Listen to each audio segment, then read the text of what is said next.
Hi friends, எல்லாம் நல்லா இருக்கிறீங்களா? நம்ம அம்மா பையன் சேனலை இப்போ தான் நீங்கள் ஃபஸ்ட் டைம் வீடியோ பார்க்குறவங்களா இருந்தீங்கன்னா சப்ஸ்கிரைப் பண்ணிடுங்க. சப்ஸ்கிரைப் பண்ணிவிட்டு பெல் பட்டனை கிளிக் பண்ணி ஆல்ங்கிற ஆப்ஷன் கொடுத்துருங்க. அப்போ தான் நான் போடுற பதிவு உங்களுக்கு உடனுக்குடன் நோட்டிஃபிகேஷனில் வரும். அப்படி நோட்டிஃபிகேஷனில் வந்த உடனே அந்த பதிவை பார்த்து அதனோட முழு பலனையும் பயனையும் நீங்கள் அடையணும். அதுதாங்க என்னோட விருப்பம். ஓகே ஃப்ரெண்ட்ஸ், இன்றைக்கி நம்ம பார்க்க போகிற பதிவு ரொம்ப முக்கியமான பதிவு. என்ன அப்படின்னு பார்த்தீங்கன்னா, அந்த சர்க்கரை நோயால் சின்னவங்கலேருந்து பெரியவங்க வரைக்கும் ரொம்ப அவதிப்பட்டு இருக்கிறோம் இல்லைங்களா? நான் சொல்கிறேன், நீங்கள் சர்க்கரை நோய் வந்தோடனே நம்ம என்ன சாப்பிட்றது, எப்படி சாப்பிட்றது, சாப்பிடும்போது சர்க்கரை அளவு அதிகமாயிருமா அப்படின்னு ரொம்பவும் கவலைப்படுவீங்க. அது ஒரு சிலருக்கு நம்ம காலையில் இதை குடிக்கும் பொழுது நமக்கு சர்க்கரை அளவு குறையுமா குறையாதா, நம்ம மாலையில் இதை குடிக்கிறோமே அதிகமாயிருமா அப்படின்னு ரொம்பவும் மனவேதனை இருப்பீங்க. கவலைப்பட வேண்டிய அவசியமே கிடையாது. காலை மாலை இந்த 2 கப் மட்டும் குடித்தாலே போதுங்க, உங்களுக்கு ரத்தத்தில் சர்க்கரை அளவு குறையும்.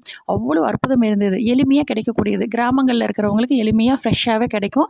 அதே போல் நகர்ப்புறங்களில் வெளிநாட்டில் இருக்கிறவங்களுக்கு நாட்டு மருந்து கடைகளில் டிபார்ட்மெண்ட் ஸ்டோரில் கிடைக்கும். என்ன அப்படின்னு பார்க்கும் பொழுது ஆவாரம் பூ பொடி அப்படின்னு சொல்லி கேட்டு வாங்கிக்கோங்க.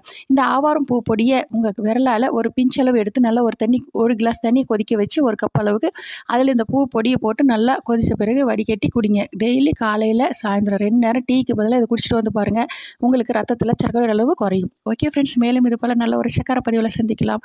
Okay friends, okay bye. Next வீடியோவில் பார்க்கலாம்.